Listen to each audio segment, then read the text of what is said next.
I'd like to begin by dedicating this lecture to the memory of Mary O'Neill, Grace Gifford's biographer, who died on the 30th of March last.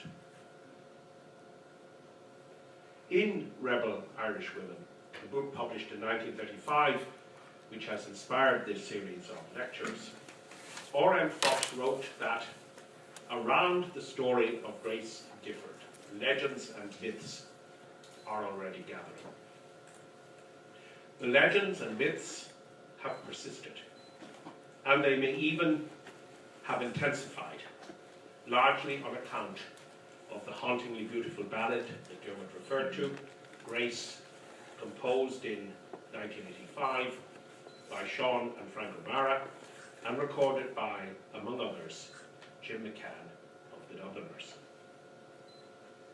Oh, Grace, just hold me in your arms and let this moment linger.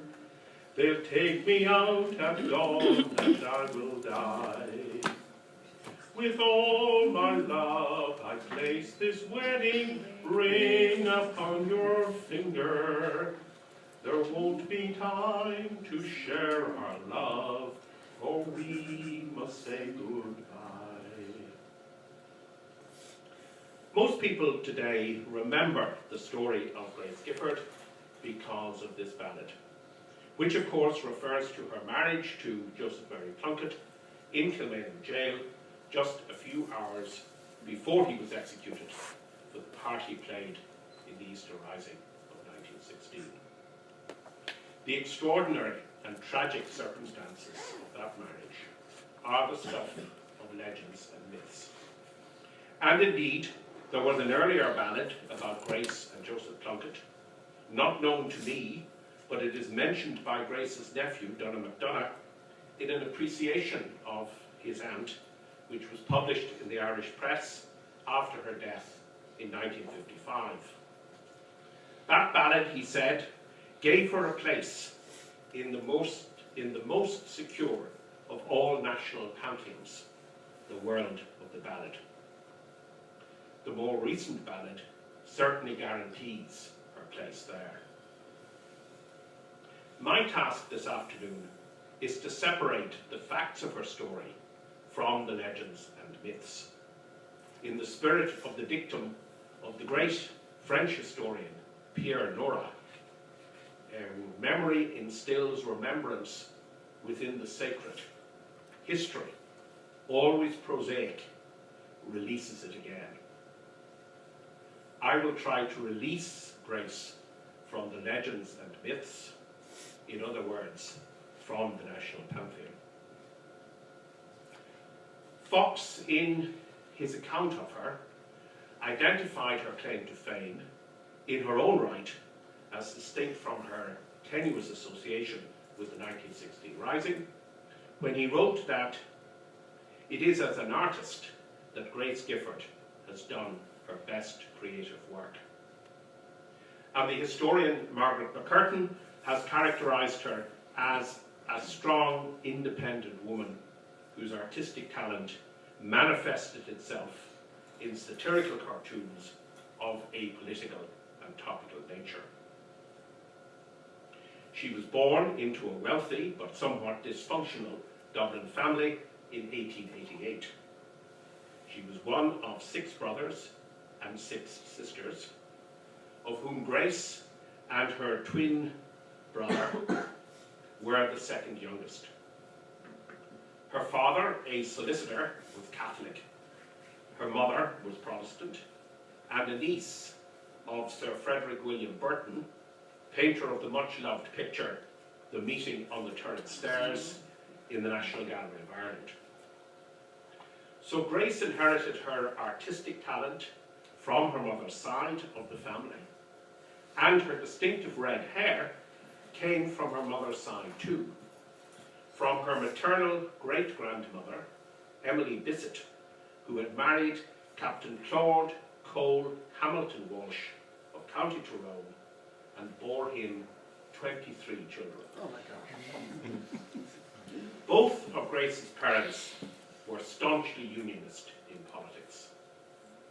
Religion was a source of tension in the family, with the girls baptised in the Church of Ireland and the boys baptised as Catholics in accordance with the custom of that time for mixed marriages. However, the boys as well as the girls were sent to Protestant schools and raised as Protestants. Grace attended Alexandra College and then studied at the Dublin Metropolitan School of Art, and subsequently, in the academic year 1907-08, at the Slade School of Fine Art in London. One of her teachers at the Metropolitan School was William Horton, and he painted a formal portrait of Grace, aged 19, as emblematic of young Ireland. He also did a very striking drawing of her, which features on the cover of Mary O'Neill's biography, published in the year 2000. Apart from O'Neill's biography, there is quite a lot of material now available on Grace Gifford, most notably Anne Clare's study Unlikely Rebels, The Gifford Girls in the Fight for Irish Freedom, and Sinead McCool's Easter Widows, 7 Irish women who lived in the shadow of the 1916 Rising. Grace is one of the 7. Also, Conor O'Bronicon's biography of Joseph Plunkett in the 16 Lives series published by the O'Brien Press, and her edited edition of the memoir of Geraldine Plunkett Dillon, All in the Blood, both contain much valuable information. As does a very interesting dissertation prepared by Tim Ellis at Queen's University Belfast in 2016, entitled Women, Gender and Masculinity in Irish Political Cartoons, circa 1922 to 1939. Grace's entry in the Dictionary of Irish Biography by Francis Clark is a good short summary of her life. And there is even a well-researched historical novel about the Gifford family, Rebel Sisters, by Marita Conlon McKenna. Finally, Grace's witness statement to the Bureau of Military History and the relevant military service pension files are available for consultation online and are quite revealing of her character in later life. In Vivid Faces, his acclaimed study of the revolutionary generation in Ireland in the period 1890 to 1923, Roy Foster remarks that going to art school seems to have had a distinctly radicalizing effect on that generation, and so it did on Grace.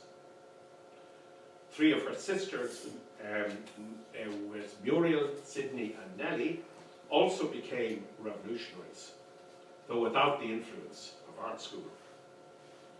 The 4 of them are in fact very typical examples of the revolutionary generation that Roy Foster so memorably brings under the microscope in Vivid Faces.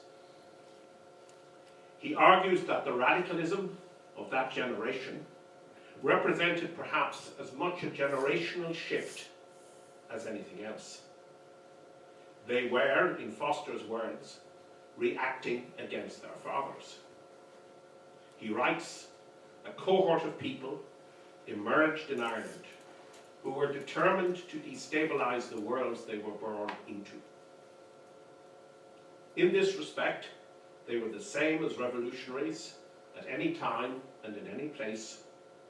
Young, educated, middle-class people revolting against their parents and their parents' values, both political and social. In this sense, Dublin in 1916 is no different to Paris in 1789, Russia in 1917, student revolts in Paris and elsewhere in 1968, even Baader-Meinhof in Germany. Grace, however, was no violent revolutionary. She may have married one of the signatories of the 1916 proclamation, but she was never a member of Cumann na mBan, nor of the citizen army. And she told the official interviewing her in connection with her application for a military pension that, and I quote, "the mere sight of a gun would cause her to faint." Before 1916, her only political engagement was with the non-military feminist nationalist organisation Emilia Herring. Unlike her sister Nellie, who was in the citizen army, she did not take part in the Easter Rising, though in her witness statement to the Bureau of Military History, she stated that her future husband had, and I quote, "wanted me to marry him so that we could go into the Rising together, but I would not have been any good as a soldier." She added, "I was not interested in Joe's military aspirations." What she was interested in, according to herself, was the Catholic Church. And she told the Bureau of Military History that Plunkett and herself practically talked about nothing else.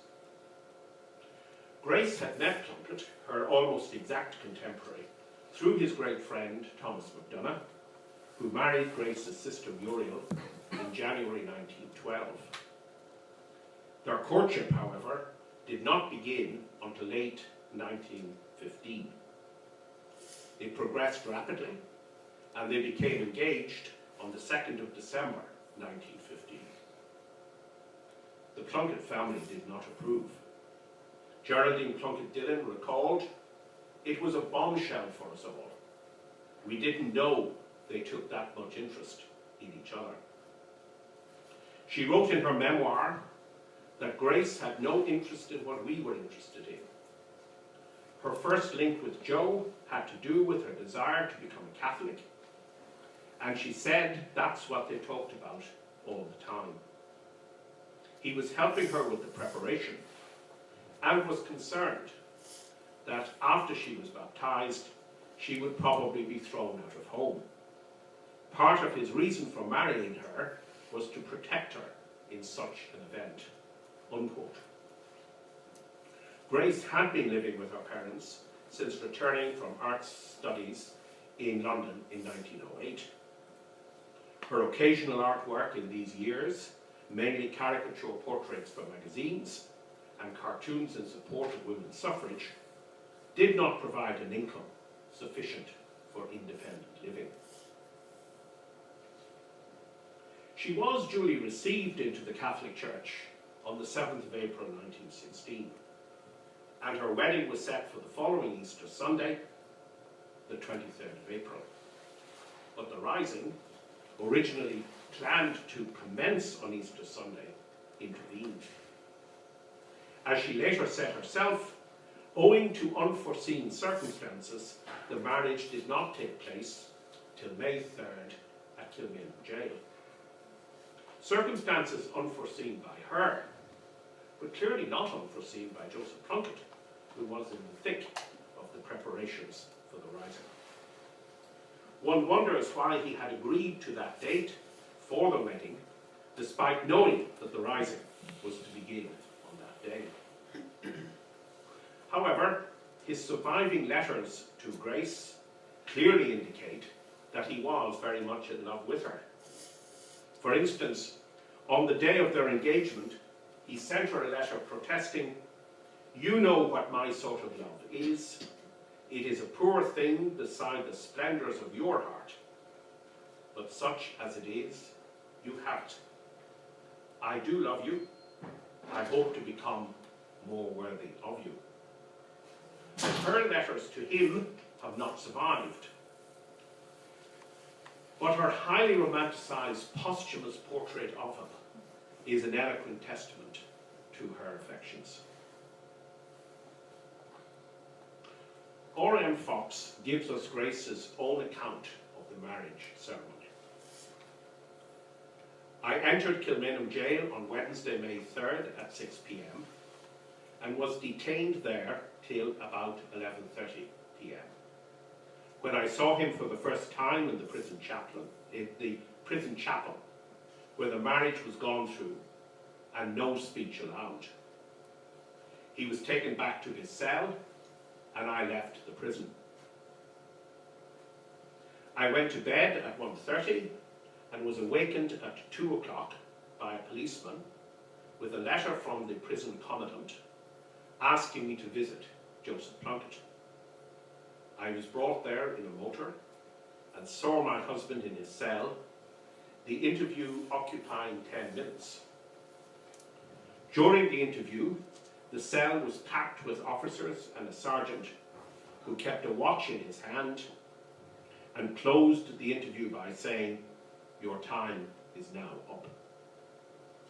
She told Fox, "We who had never had enough time to say what we wanted to each other found that in that last 10 minutes we couldn't talk at all." The ballad with which I opened this lecture does justice to the pathos of the events of that evening and early morning. The poet Brendan Kennelly likewise captured the moment in these words: "Surely Joseph Plunkett was right to take Grace Gifford for a bride in the untold desolation of the morning that he died. She, lover, wife, and widow, almost in a single breath, understood." Plunkett was the last of 4 executed on the morning of the 4th of May, the others being Edward Daly, Michael O'Hanrahan, and William Pearce. Grace was barred from her family home after the Rising, because of my connection with the Rising, she later claimed. Her mother was entirely unsympathetic, and she described Grace in an interview given to the Glasgow Herald as a very headstrong and self-willed girl, and went on to refer to Countess Markievicz as a bad influence on her daughters. Nellie Gifford had been with Markievicz in St. Stephen's Green during the Rising, and Grace would have known Markievicz through Inini na HÉireann. Grace was given refuge for a while in the Plunkett family home, Larkfield in Kimmage, and there, according to Geraldine Plunkett Dillon, she suffered a miscarriage. Plunkett Dillon's memoir confirms what was widely rumoured in the immediate aftermath of the Rising, namely that Grace had been pregnant with Joseph Plunkett's child at the time of the marriage. And this may well explain why both church and military authorities were prepared to facilitate that extraordinary wedding ceremony in Kilmainham Jail. The wedding and Grace's plight as lover, wife, and widow, almost in a single breath, caught the public imagination. It became and remains a potent symbol of the brutality of the military response to the Rising. Not surprisingly, the wedding is centre stage in the piece Joseph O'Connor wrote for the Joseph Plunkett character, Its Signatories, a theatrical production consisting of 8 monologues commissioned by UCD to mark the centenary of the Easter Rising. O'Connor has Plunkett say of Grace that she was like a Botticelli made of fire, beautiful, elusive, eyes like the sea, full of truth, and that sense that time is slowly passing. He then admits, in O'Connor's words, but there was another. My Grace had a rival. Old story, don't you know? No new ones. My mistress too was beautiful and elusive. I had tried to put her away from me. God knows I tried. But she was demanding of everything. My soul, my way of seeing. Once wooed, she would not be dismissed. You've heard of her, I think. She's called Ireland. So many have died for Ireland. If only 1 or 2 had opted to live for it, unquote. This attribution to Plunkett of doubts about the value of dying for Ireland does not, however, ring true. His poetry shows that he was at one with Pearse in propounding the cult of blood sacrifice, though he may have expressed it in less startling terms than Pearse. The years after the Rising, up to the end of the Civil War in 1923, is the period of Grace's only significant engagement in politics. She was appointed to the Sinn Féin executive at his convention in October 1917, though, as Frances Clark has noted, she had the least political experience of the executive's 4 women members. She spoke on various Sinn Féin platforms and was involved in fundraising. But her service to the Republican cause was mainly through the production of election cartoons and other pictorial propaganda, for which she received no payment. She suggested in her application for a military pension that this had involved significant financial loss for her, as the drawings she might otherwise have done would have fetched between £2 and £3 each. She did not, however, cease to do cartoons for magazines and other non-political artwork at this time, out of necessity, for she had no other source of income. These were very lean years for her, though, while she remained estranged from her parents, she did receive a legacy of £500 after the death of her father in September 1917. Probably the best known of her political cartoons from this period is one used in an election leaflet for the East Clare by-election in 1917. It places the Sinn Féin candidate, Eamon de Valera, in his Irish Volunteers uniform, in a courtroom scene with the Irish Party's candidate, Patrick Lynch, an eminent King's Counsel, as prosecutor. He had been appointed senior Crown Prosecutor for County Kerry in 1908. The voter is asked to choose between a felon of our land and the former Crown Prosecutor. The presiding magistrate, wrapped in the Union Jack, records the death sentence passed on de Valera in 1916, but commuted to life imprisonment. Ironically, Lynch later served as de Valera's Attorney General from 1936 to 1940.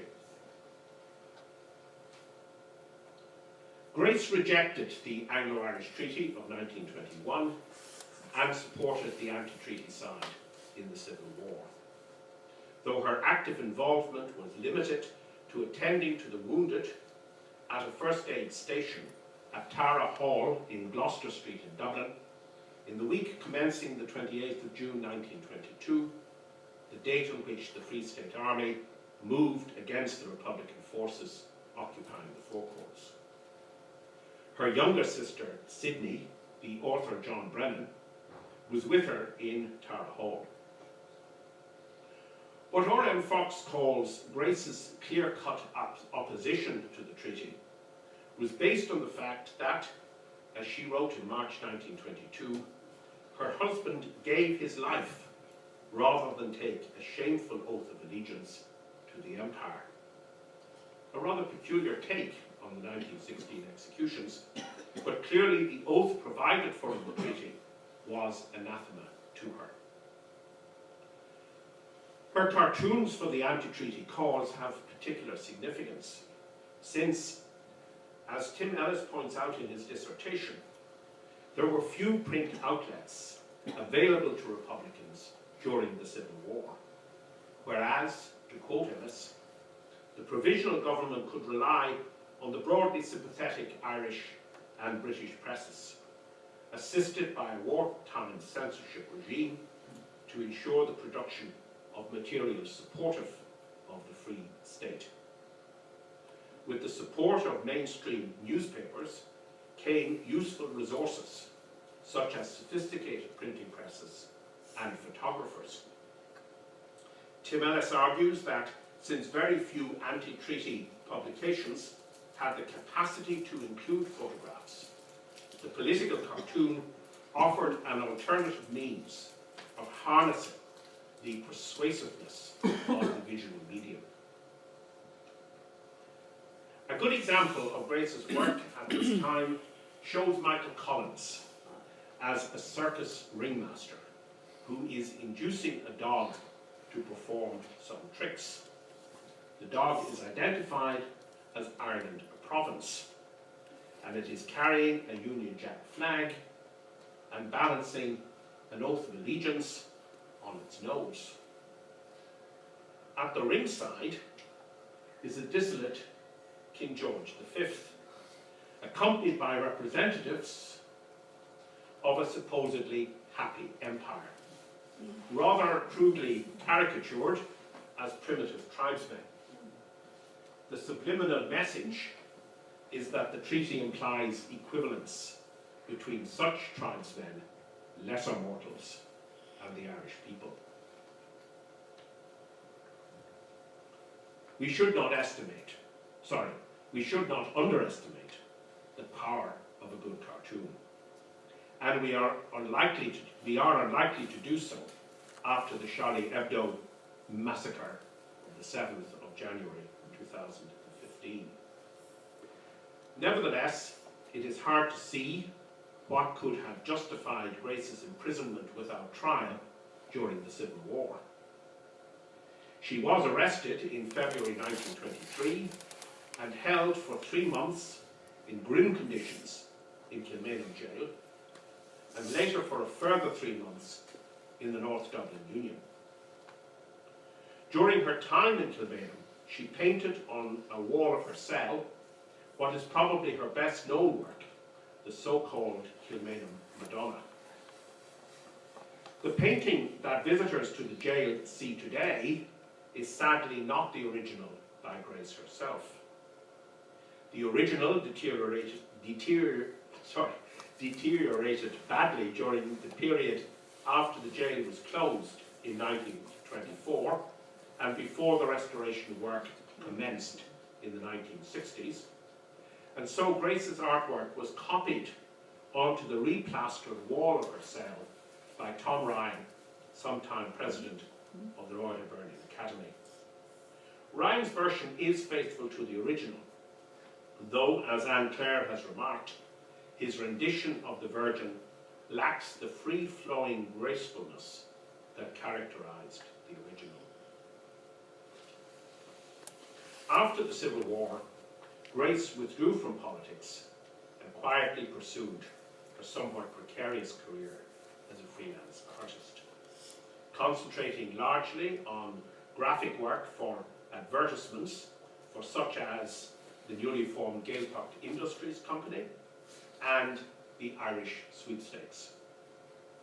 She continued to produce cartoons, and in 1929 and 1930, her friend Colm O'Loughlin of the Three Candles Press published 2 collections of her drawings of plays and players at the Abbey Theatre. The first, 12 Nights at the Abbey Theatre. The second, Doctors Recommended, an Abbey Theatre tonic in 12 doses. These drawings are perhaps her most accomplished work. Her depiction of F.J. McCormack, Sarah Allwood, and Barry Fitzgerald in O'Casey's Judo and the Paycock well illustrates the quality of her work in this phase of her life.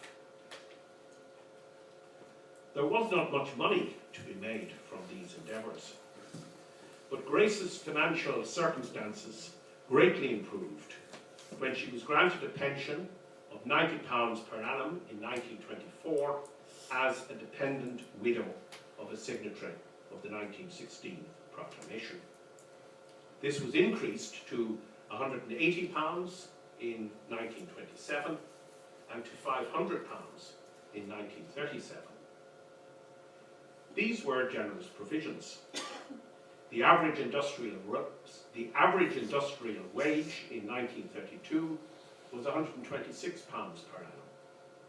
60% of civil servants earned less than £150 a year, and the maximum annual pay for a national school teacher was £300. Grace, however, seems always to have been short of money, and in 1934, rather embarrassingly, she took legal proceedings against the Plunkett family to secure for herself an inheritance which was due to her late husband. Joseph Plunkett had made a will leaving his entire estate to Grace, but it was prenuptial and had only one witness, and so was invalid on 2 counts. Grace's relationship with Plunkett's mother had always been fraught, and Countess Plunkett was not inclined to honour her deceased son's wishes in the absence of a legal requirement to do so. The matter was eventually settled out of court, with Grace receiving £700 plus costs. Moreover, in 1937, Grace applied for a military service pension in respect of the period 1916 to 23, citing her work as a cartoonist as a basis for her claim.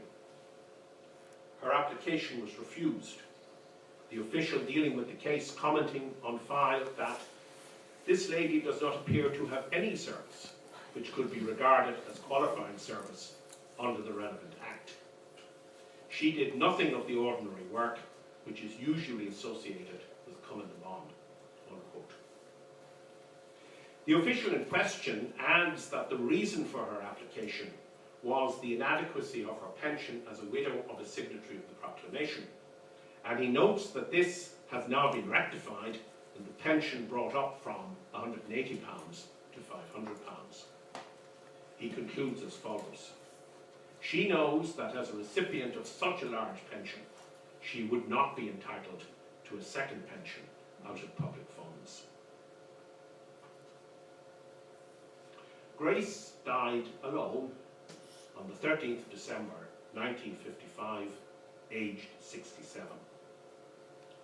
Her last years were dogged by chronic ill health, and she seems to have done little work, artistic or otherwise, after about 1940. That might have been as a result of her recently increased pension, which meant that she no longer needed the additional income she earned as an artist.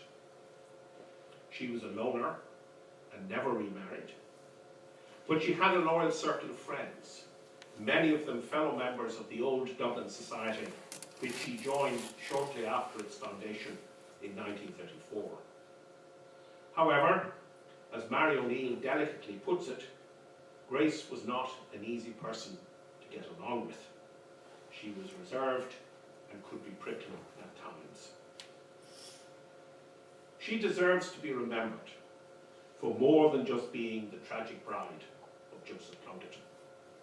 She was an artist and cartoonist of some ability. While her political cartoons are necessarily propagandistic, they are more subtle and more likely to appeal to a general audience than, say, those of fellow Republican cartoonist Countess Markievicz. Markiewicz's drawings were essentially aimed at the already converted, and they are often humorous. In contrast, there was always a whimsical quality in Grace's work, even in her political cartoons.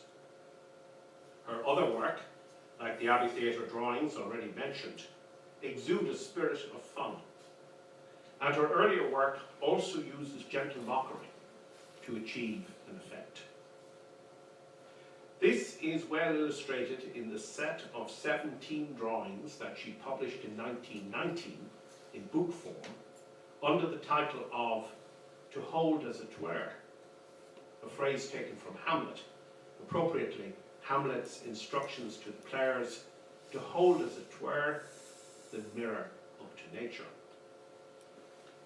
One of these cartoons depicts Sir Edward Carson readying himself for rebellion in Ulster, as if he were dressing for dinner. While another is a portrait of the barrister and MP Tim Healy showing no mercy to a timid witness. These images bear comparison with the work of the greatest caricaturist of Grace's era, Max Beerbohm. As W.B. Yeats archly observed in 1938, the presence of a relative in the GPO in Easter week 1916 is the Irish equivalent of Americans referring to forefathers who came over on the pilgrim ship, the Mayflower. It seems to confer a sense of entitlement to elite status. Grace Gifford, by virtue of her marriage to Joseph Plunkett, felt herself part of Ireland's revolutionary elite and was determined always to be recognised as such. She was hypersensitive to anything that might be interpreted as a slight upon her late husband and the other leaders of the Easter Rising. Thus, when she applied for a military service pension in 1937, she wrote in support of her application, "My reason for applying for a pension for services is that which I receive is less by £20 than that given to the children of Arthur Griffith, and I believe less by some hundreds to that given to his widow. As the 7 signatories held the highest position in 1916, my husband would now, if alive, hold the position of either president or minister, with adequate income to provide for me. The reason why he is put in a lower position to Arthur Griffith has never been explained, and is an insult to the 7 signatories." This statement is shockingly petty. But there was another, more generous side to Grace. R.M. Fox quotes a letter from her in 1922 at the outset of the treaty split, in which she says, "One word as to those for and against the treaty. De Valera and Griffith and their adherents are individuals whose intellectual gifts could have brought them high honours in any country in the world, but they chose honourably to stick to Ireland in daily danger and in some cases in poverty. Men and women of Ireland, let there be no recriminations." That noble appeal for no recriminations at a time of great bitterness between former friends, when allied to her artistic talent and her refusal to personally engage in political violence, marks Grace out as one of the more interesting and attractive members of the Irish revolutionary generation. To regard her merely as an icon or symbol, as a legend or myth, is to diminish her. She was flesh and blood, a real human being, with all the complexity that implies.